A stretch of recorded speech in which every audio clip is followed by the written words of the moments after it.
नमस्कार, news state के digital platform पर आपका स्वागत है। मैं हूं आपके साथ में रितु तोमर। बात करेंगे दिल्ली विधानसभा चुनाव को लेकर, क्योंकि यहां पर तारीखों का ऐलान हो गया है। चुनाव कब है पहले मैं वो आपको बता देती हूं, क्योंकि 5 फरवरी को वोटिंग होगी और 8 फरवरी को जो है रिजल्ट की घोषणा हो जाएगी। लेकिन इसके साथ ही दिल्ली में तमाम राजनीतिक दल अपनी तरफ से चुनाव को लेकर तमाम तैयारियां कर रहे हैं। लेकिन यहाँ पर इंडिया गठबंधन में थोड़ी सी टूट फूट देखी जा रही है। क्या कुछ देखने को मिल रहा है, क्या सियासी हलचल है, इस बारे में थोड़ा विस्तार से बात करेंगे। मेरे साथ में जुड़ेंगे गौरव, क्योंकि इंडिया गठबंधन जितने भी अभी हाल ही में चुनाव हुए, हमने देखा है कि कहीं ना कहीं इंडिया गठबंधन ने ये कोशिश की है कि बीजेपी के अगेंस्ट चुनाव लड़ा जाए। लेकिन फिर भी कुछ चुनाव ऐसे होते हैं जिसमें ये देखा जाता है कि इंडिया गठबंधन में आपस में ही किसी न किसी बात को लेकर विवाद हो जाता है, जो हमें दिल्ली में भी देखने को मिल रहा है। किस तरह के जो सियासी बवाल है फिलहाल दिल्ली में? देखिए, पहले अगर हम दिल्ली की बात करें उससे पहले हमें बात कर लेनी चाहिए उन राज्यों की जहां अभी फिलहाल में ही चुनाव संपन्न हुआ है। अगर आप देखें तो लोकसभा चुनाव के बाद 4 राज्यों में चुनाव हुआ है। वहां 2 में बीजेपी की सरकार बनी है और 2 में इंडिया अलायंस सरकार बनी है। महाराष्ट्र में आपने देखा होगा जिस प्रकार से इंडिया अलायंस को बढ़त हासिल मिली थी लोकसभा चुनाव के दौरान, विधानसभा चुनाव आते आते बढ़त इतनी कमजोर स्थिति में आ गई कि वहाँ पार्टी पूरी बिखर गई, पूरी इंडिया गठबंधन ही बिखर गई। चाहे वो एनसीपी हो, चाहे शरद पवार की एनसीपी हो, चाहे वो शिवसेना उद्धव साहब बाला ठाकरे की पार्टी हो और चाहे वो कांग्रेस हो, सबकी स्थिति कमोबेश इस स्तर की आ गई कि एलओपी चुनने का भी एक पार्टी के पास उतने विधायक नहीं आ पाए। खैर, हम बात करेंगे दिल्ली विधानसभा चुनाव की, क्योंकि तारीखों का ऐलान हो चुका है, चुनावी बिगुल बज चुके हैं।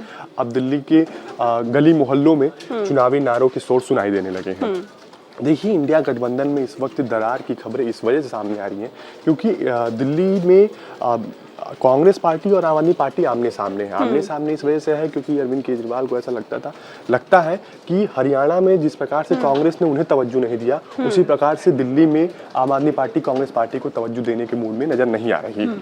अब आपने देखा होगा कि इंडिया अलायंस में जो छत्रप की हम बात करें, चाहे वो टीएमसी हो, चाहे समाजवादी पार्टी हो, उनका बीजेपी कांग्रेस से ज्यादा झुकाव दिल्ली के चुनाव में आम आदमी पार्टी की तरफ है। इस वजह से जो समाजवादी पार्टी के मुखिया अखिलेश यादव हैं, ममता बनर्जी हैं, इन जैसे सरीके नेता, इन लोगों ने आम आदमी पार्टी को दिल्ली में सपोर्ट करने की बात कही।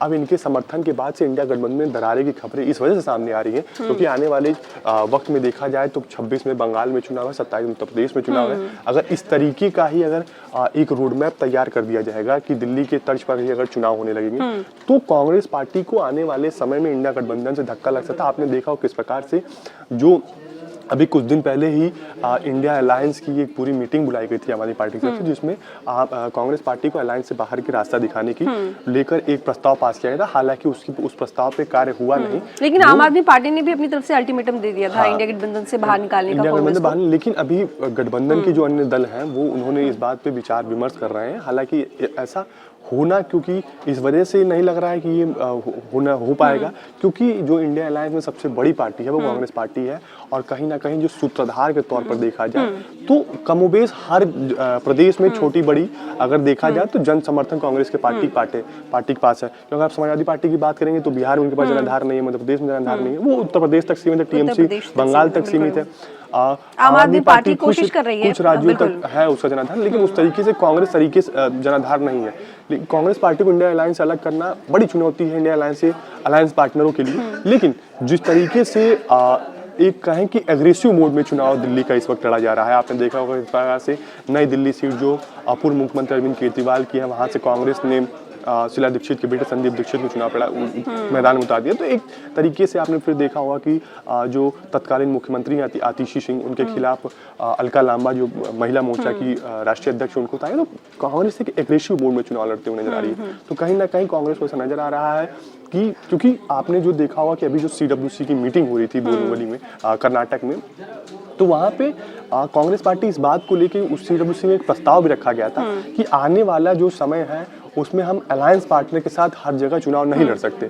इस वजह से अब हमें एकला चलो की नीति पे चलनी चाहिए और धीरे धीरे इस प्रकार का आने वाले समय में ऐसा भी हो सके, क्योंकि देखिए जिस प्रकार से दिल्ली में चुनाव हो रहे हैं कि आम आदमी पार्टी अकेले चुनाव लड़ रहा है, आने वाले समय में पंजाब में भी सेम कंडीशन रहने वाला है, बंगाल में भी सेम कंडीशन रहना, 27 अभी दूर की बात है, क्या पता सेम लेकिन कंडीशन आपको वहाँ नहीं भी हो। लगता कि जो दिल्ली की स्थिति है वो काफी अलग है तमाम राज्यों से? क्योंकि देखिए दिल्ली एक ऐसा स्टेट हो गया है जहाँ पर यहाँ पर आम आदमी पार्टी पिछले 2-3 बार से लगातार चुनाव जीतती आ रही है, किसी को जगह नहीं दी है। बीजेपी की अगर बात करें तो वो तो लगभग 1988 की बाद से विधानसभा चुनावों से गायब है। हालांकि लोकसभा चुनावों में बहुत अच्छा प्रदर्शन करती है, सातों की सातों सीटें उसके पास रहती हैं, लेकिन विधानसभा चुनावों में 1993 में बिल्कुल दिल्ली में हाँ, बीजेपी की गवर्नमेंट और बनी थी। उसके बाद हाँ 93 के बाद में, बिल्कुल 93 के बाद में वहां पर वापस नहीं लौटी, कांग्रेस रही, कांग्रेस के बाद में आम आदमी पार्टी आ गई है। लेकिन बीजेपी लोकसभा चुनावों में अच्छा प्रदर्शन करने के बावजूद विधानसभा चुनावों में जो उम्मीद होनी चाहिए उसके अनुसार रिजल्ट नहीं आते, परिणाम नहीं आते, वो सिचुएशन नहीं दिखती जो हमें लोकसभा चुनावों में देखने को मिलती है।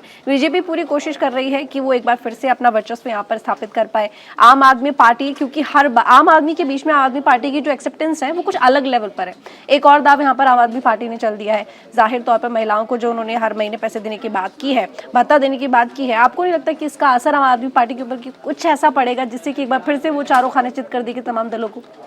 देखिए, मैं आपको बता दूं कि आम आदमी पार्टी के अलायंस के ही, जो इंडिया अलायंस में ही आम आदमी पार्टी, उसके अलायंस के ही एक झारखंड के मंत्री, उन्होंने कल दिल्ली में एक बयान दिया था कि पिछले 3 सालों से पंजाब में उनकी सरकार है और वहाँ पे महिलाओं को उचित सम्मान नहीं दिया गया। 1000 रुपए की बात हो रही थी जो नहीं मिला है, बिल्कुल। हाँ। देखिए, जिस तरीके की बात हो रही है, आपने जिस प्रकार से कहा कि भारतीय जनता पार्टी की जो लोकसभा में एक मजबूत पार्टी के तौर पर उभर के सामने आती है और विधानसभा, देखिए दोनों का मुद्दा अलग होता है।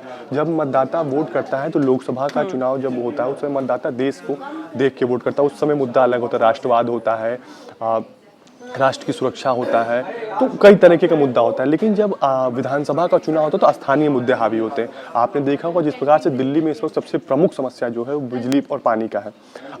अरविंद केजरीवाल ने ऐलान कर दिया है कि फ्री बिजली और फ्री पानी 24 पहले क्या था कि अभी तक भी कई जगहों पर आपने देखा हो कि 1 घंटा सुबह 1 घंटा शाम कोई पानी आता है।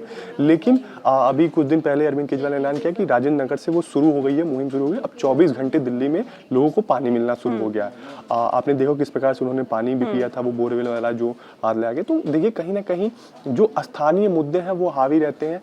और इस वक्त जो एक आम आदमी पार्टी सबसे प्रचार प्रसार का एक पूरा कैंपेन चलाया जा रहा है। आजकल तो प्रेस कॉन्फ्रेंस इतनी ज्यादा दिखती है, प्रचार प्रसार से ज्यादा तो प्रेस कॉन्फ्रेंस हो रही है, एक दूसरे के ऊपर आरोप लगाए जा रहे हैं। आरोप लगा और पूरा प्रेस जो अपने कार्यकाल के दौरान पूरा कार्य किया गया है उसका गुणगान भी बाकायदे किया जा रहा है, जो जनता तक पहुंचाया जा रहा है। एक कैंपेन में आपको बता दूं कि आजकल जो बीजेपी हमेशा से हमलावर रही है आम आदमी पार्टी के ऊपर कि रेवड़ियां बांटती रही है, उसी 6 रेवड़ियां के नाम से एक कैंपेन चलाया जा रहा है आम आदमी पार्टी की तरफ से, जिसमें आम आदमी पार्टी सेम रेवड़ियां तो एमपी में खुद बीजेपी ने बांटी हैं, जिसका असर तो हमने देखा। तो राजनीतिक, देखिए हर राजनीतिक दल अपने अपने फायदे के लिए चुनावी वादे करते हैं। लेकिन सबसे बड़ी बात कि ये मामला कोर्ट में भी जाता है। हाँ, लेकिन देखिए मैं उस रेवड़ियों पे हूँ, क्योंकि आम आदमी पार्टी पे हमेशा रेवड़ियां बांटने का आरोप लगाती रही, इसलिए आम आदमी पार्टी ने एक कैंपेन स्टार्ट किया है 6 रेवड़ियां। उसमें आम आदमी पार्टी के जो स्थानीय कार्यकर्ता हैं वो अपने अपने विधानसभा में जा रहे हैं, उनको बाकायदे मंडल स्तर पे एक कमेटी का गठन किया गया है। उसके बाद वो लगातार जा रहे हैं और वहां पे वो 6 रेवड़ियां एक पैकेट में बाकायदे पूरा एकदम पैम्पलेट के टाइप का पूरा पैकेट है, उसमें वो जो अरविंद केजरीवाल द्वारा 6 रेवड़ियां की, जैसे वो फ्री बिजली, फ्री मुफ्त इलाज, ऐसे जो 6 उनके काम है जिसको लेकर उनके मतलब अपना यूएसपी बना लिया उन्होंने अपने इस टॉन्ट को जो बीजेपी की तरफ से दिया जा रहा था, उसको लेकर प्रचार प्रसार कर रहे हैं। तो कहीं ना कहीं आने वाले वक्त में आम आदमी पार्टी को ये 6 रेवड़ियां, लेकिन यहाँ पर मैं एक चीज और ऐड करूंगी यहाँ पर गौरव, क्योंकि कांग्रेस इतना ज्यादा यहाँ पर देखा जा रहा है हमलावर है आम आदमी पार्टी के ऊपर। अजय माकन की बात करें तो उन्होंने यहाँ तक कह दिया कि अरविंद केजरीवाल राष्ट्र विरोधी है, मेरे पास बहुत सारे सबूत है, प्रेस कॉन्फ्रेंस करके मैं सभी को दिखाऊंगा। हालांकि किसी वजह से प्रेस कॉन्फ्रेंस को टाल दिया गया। अल्टीमेटम देने की बात थी, उसको लेकर कांग्रेस लगातार मजाक उड़ा रही है आम आदमी पार्टी का कि मतलब आप कैसे हमें बाहर निकाल सकते हैं इंडी गठबंधन से, बहुत बड़ी बात है ये।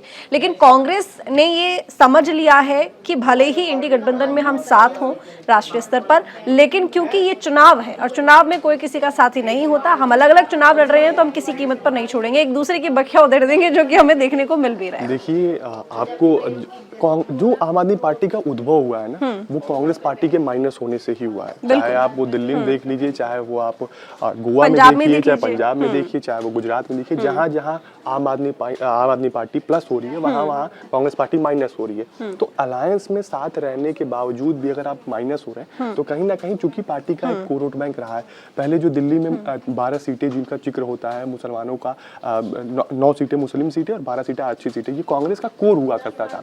अब आम आदमी पार्टी ने पिछले 2 चुनाव पे इस पे कब्जा कर लिया है, पूरी पूरी सीट ही कांग्रेस आम आदमी पार्टी ले जा रही है। तो आपने देखा हो किस प्रकार से 2 विधानसभा सीट, अगर हम बात करें 15 और 20 वाली, दोनों में कांग्रेस का सुपड़ा साफ हो गया था। 13 वाले में कांग्रेस पार्टी को कुछ सीटें आई थी जिसमें उन्होंने आम आदमी पार्टी का बाहर से समर्थन भी किया था शीला दीक्षित ने।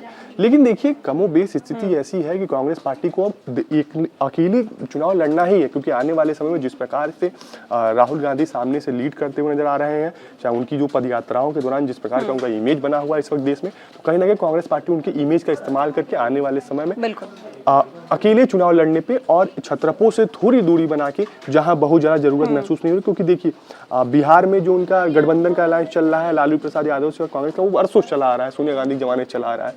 अभी इंडिया गठबंधन में अगर सबसे विश्वास पात्र कोई अलायंस है कांग्रेस पार्टी का, तो वो समाजवादी पार्टी उत्तर प्रदेश में है। यहाँ कभी उनके अंदर भी आपने देखा हो कि वो भी समर्पण का भाव दिखाते हैं, कभी ये भी समर्पण का भाव दिखाते हैं। अलायंस में आपने देखा हो कि अभी उपचुनाव में 9 की 9 सीटें कांग्रेस पार्टी ने छोड़ दी।